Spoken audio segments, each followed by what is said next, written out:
दोस्तों, जब आप अपनी गर्दन को घुमाकर क्रैक करते हैं तो यह आपके जोड़ को हिलने के लिए मजबूर कर देता है।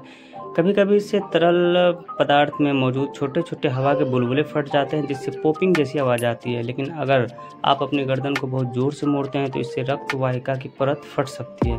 कभी कभार ऐसे फटने से रक्त का थक्का बन सकता है।